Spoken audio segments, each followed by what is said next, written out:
there was always an attempt to separate Africans from other Africans in different parts of the world, to isolate them, to push down their resistance struggles, to stop the Africans and the indigenous people who were colonized in the Western Hemisphere from getting together, but it never exactly worked.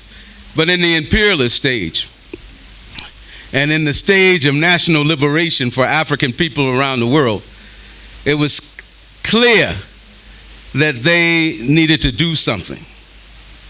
When the wars, the national liberation struggles that took place here, because this was one of the dumping out and most important struggles, it challenged British colonialism. In Algeria, the struggle of the FLN, led by the FLN, against French colonialism, shook France. Now they needed a strategy that would divide the rest of the national liberation struggles and those clamoring for to end colonialism in their territories.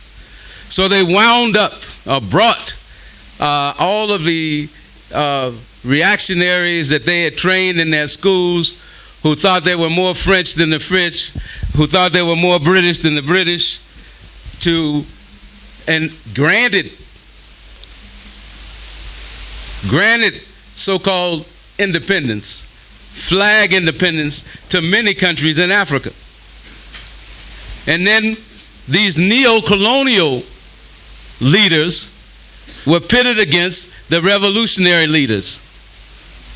They surrounded Ghana under Nkrumah.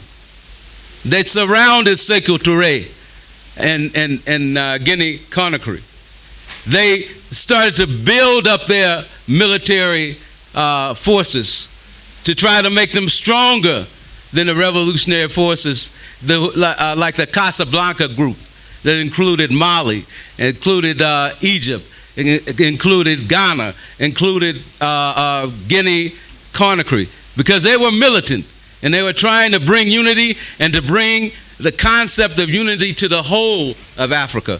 So imperialism is dedicated to bringing disunity on the African continent. That's why we have to be dedicated to bringing our forces together to fight them more boldly, strongly, and support them. We said we dedicated this to our comrade Fidel Castro. What did Fidel Castro do? In the Cuban sense, they have what they call, in every neighborhood, committees of defense of the revolution. When we talk about what's going on in the Sahel, every African person should be organizing in defense of the Sahel, in defense of all the revolutionary activity on our continent.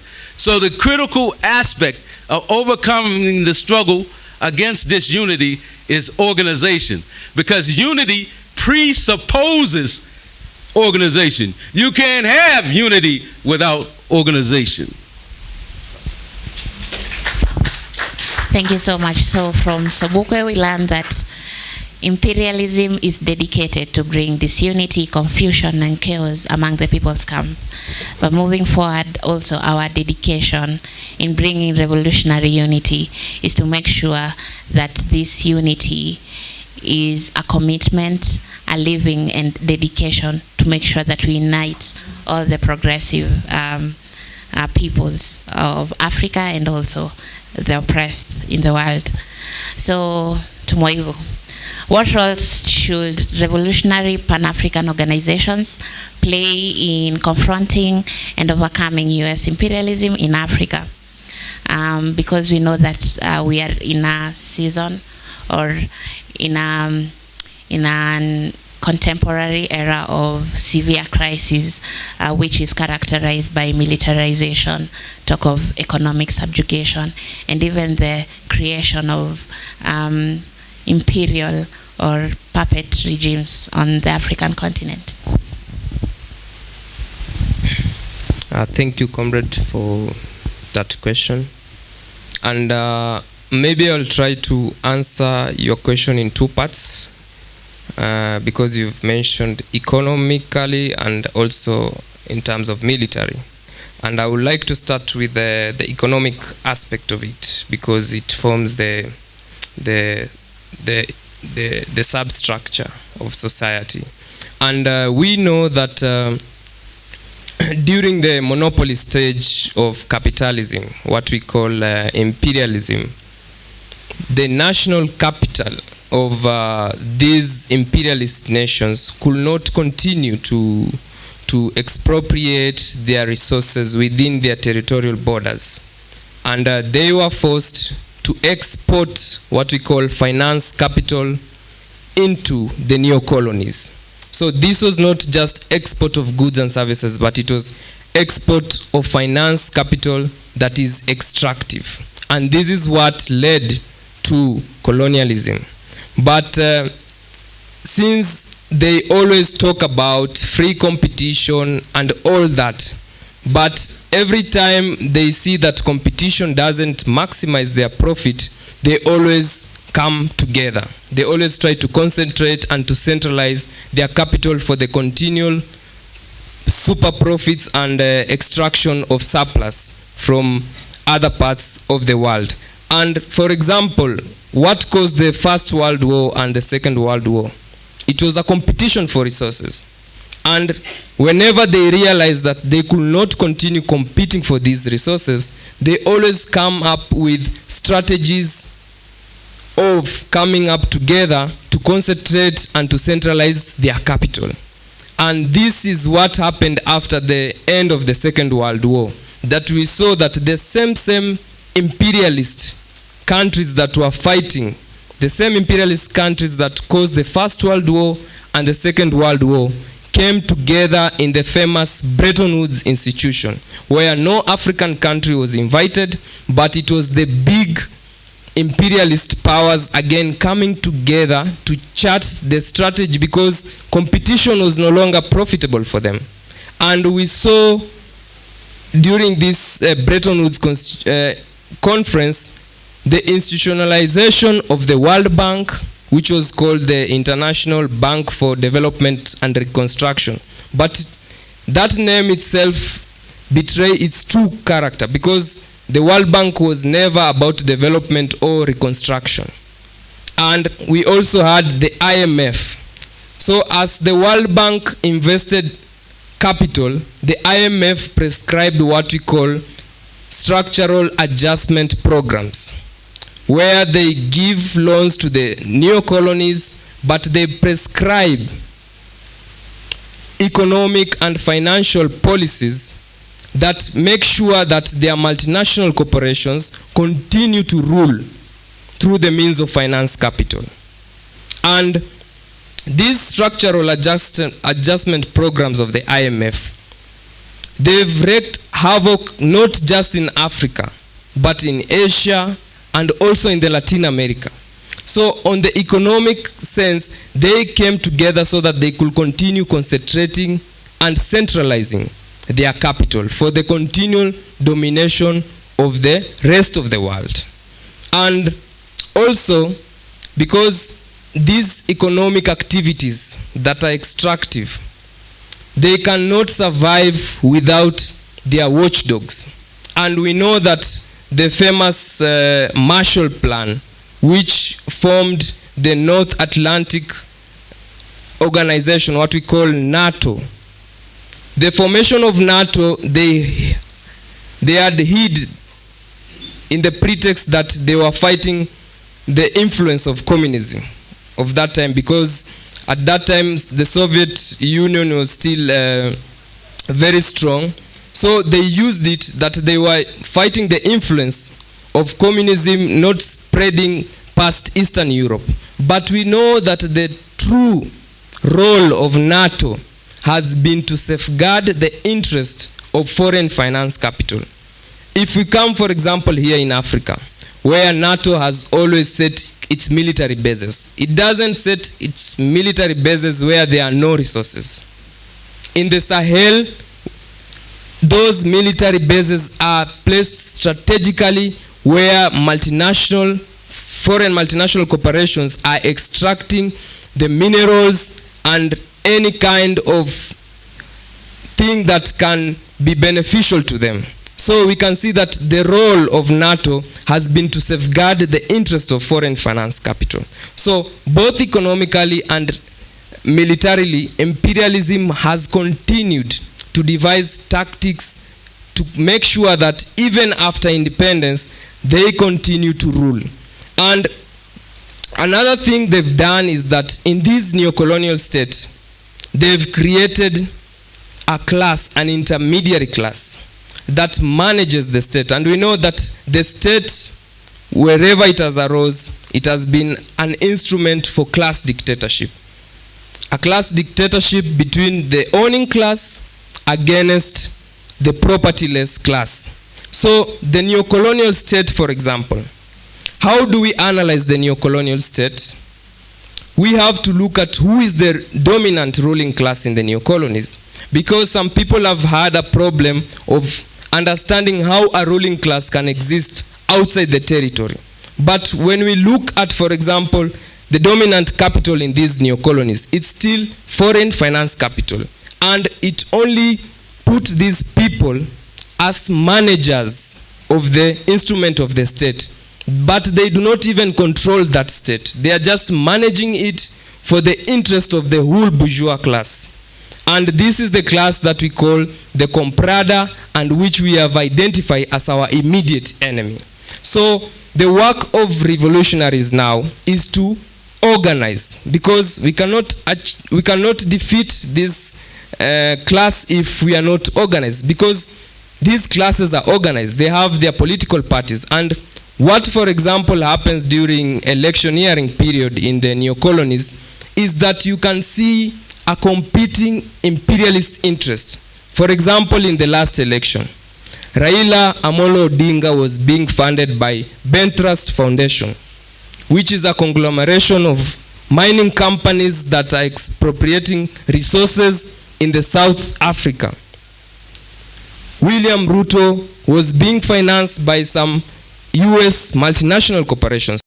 So these are competing imperialist interests. So even when we see them fighting, they are only a manifestation of imperialist interests, different imperialist interests. Because if Bentrust, for example, funds Raila Amolo Odinga and he takes power, they know that their mining corporations will have mining rights here in Africa.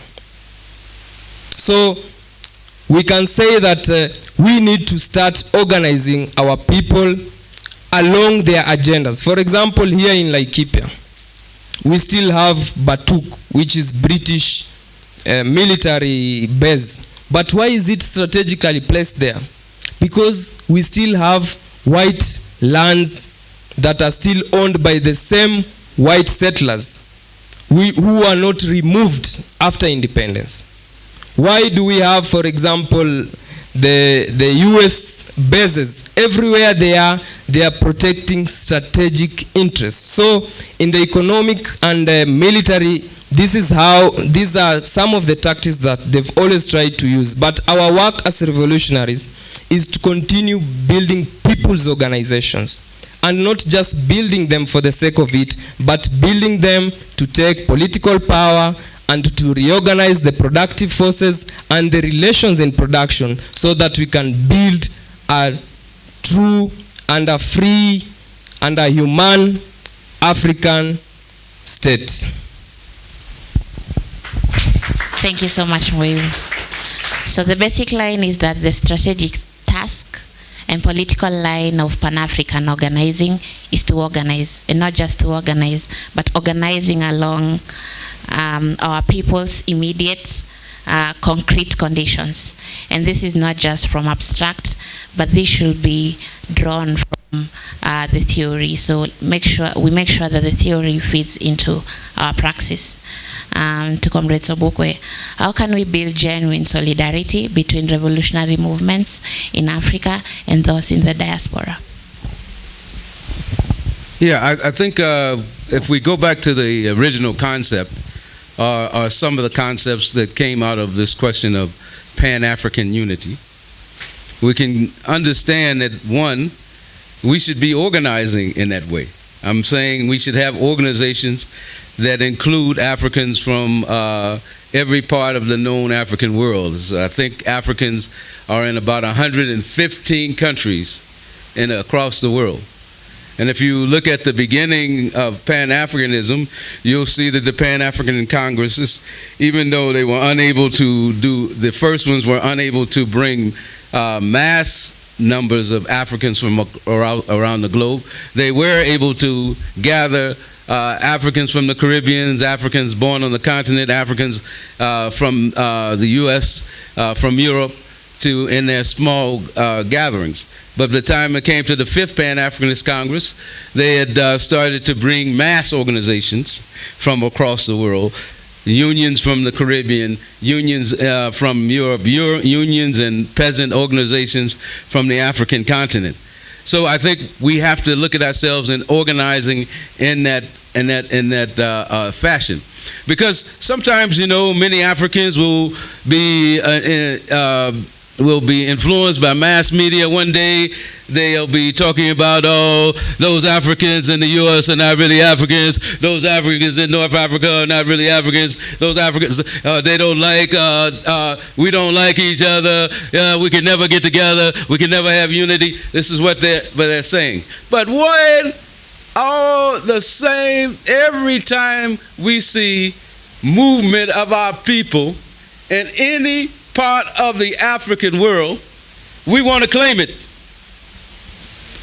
How many people, if you go on social media right now, everywhere in the African world, you'll see something on the Sahel in support of the movement in Sahel.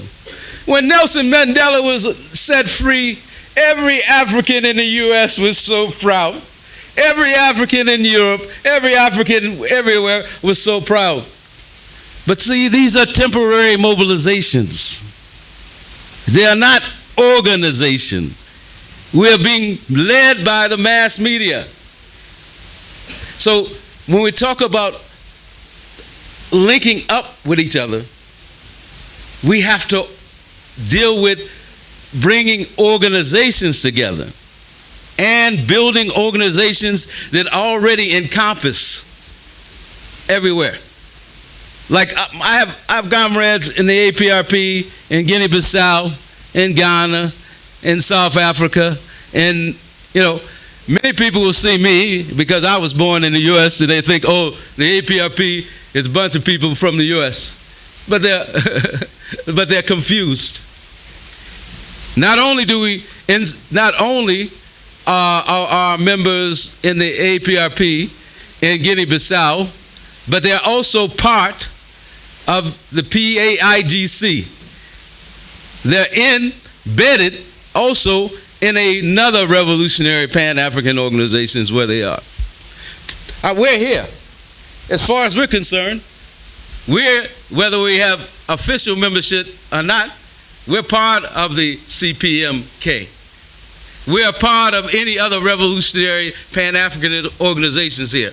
In fact, we must take the lead from those Pan-African organizations and revolutionary organizations that are already here. We don't come to take over. We come to join you so that you do have more contact with the other African organizations around the world. So the question is, of course, organization, and us understanding the difference between organization and mobilization. The Gen Z rebellion, and the rebellion, even though is rooted in historical oppression, it says it has no leaders. It says it's not an organization. So when the mobilization ends, what do we have? So the critical thing to bring different Africans in those 115 countries around the world is for us to organize.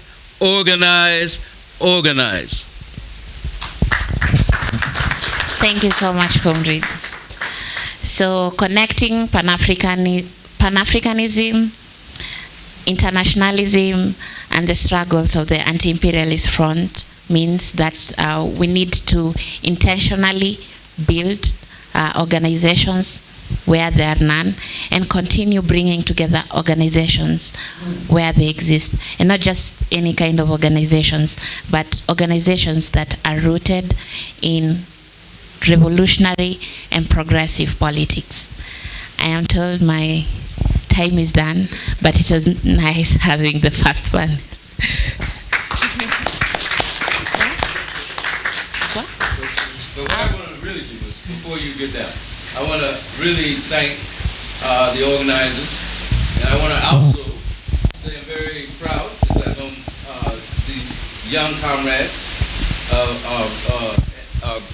these young comrades here are growing every moment. Their understanding and their ability to get the ideas across of what we're talking about is becoming clearer and clearer every day. So I applaud the members of the organizations who came together to bring this together in the previous conference that preceded this. So we want to thank them for their work and all of the things that they have made available to raise our consciousness, because that's what we are talking about, political education, raising our consciousness so that we don't just run to a mic when we see one and start babbling. We must have our thoughts, our ideas clearly thought out. I thank you. Thank you so much, Comrade. In 2 minutes, the working committee, please. We can get questions from the crowd, please. In 2 minutes.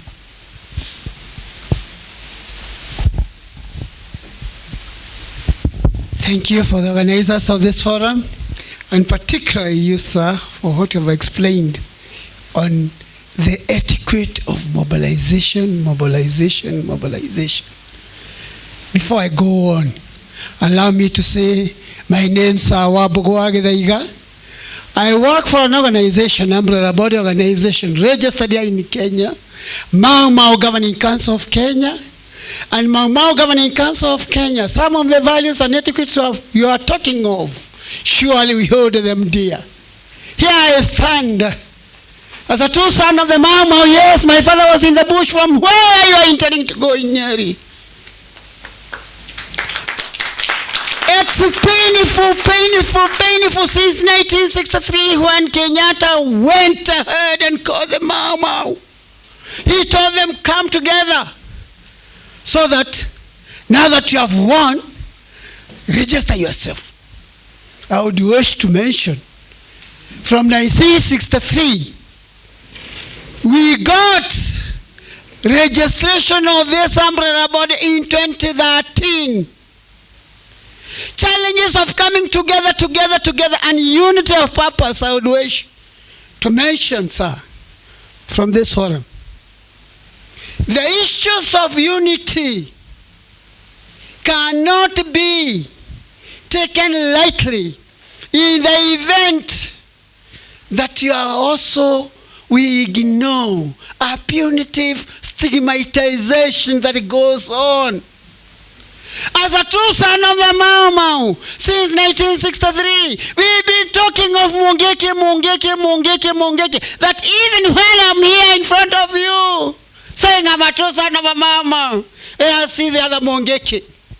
It has gone deep into our mindset, some of us here around, that a Kikuyu, a Mau Mau, saying is a Mau Mau, is surely a demon. What? A radicalized person. What? Al-Shabaab. What? Anything that was related. They called our fathers names. Here I am. May I take this opportunity to say, let us be united with a purpose, not even inclusive. I'm proud to be part of the values that we agitate for. May God bless us. Long live Didan Kamadi. Long live the Land and Freedom Army. Long live. Okay, comrades. So we close that session. I'm being told